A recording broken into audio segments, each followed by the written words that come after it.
Penyidik Subdit Jatandras Polda Sumsel yang menangani kasus pembunuhan sopir taksi online Sopian akan melimpahkan berkas si tersangka inisial FR yang masih berumur 16 tahun ke Kejaksaan Tinggi Sumsel.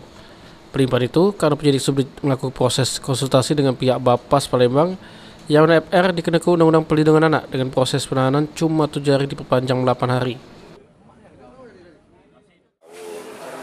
Walaupun dia sudah kawin, tapi hasil koordinasi kita ke JPU bahwa kita tetap mengacu kepada Undang-Undang Perlindungan Anak, sehingga prosesnya kan berbeda dengan orang dewasa.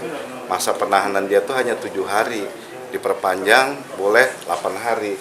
Jadi kenapa kemarin dipercepat ternyata rekonstruksi, karena mau mengejar itu.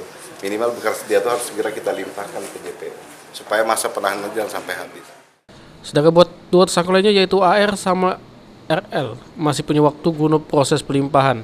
Dikarenakan mereka sudah dewasa, polisi Dewek ini masih terus melakukan pengejaran terhadap tersangka lainnya yaitu AK yang diperkirakan masih berada di wilayah Sumsel.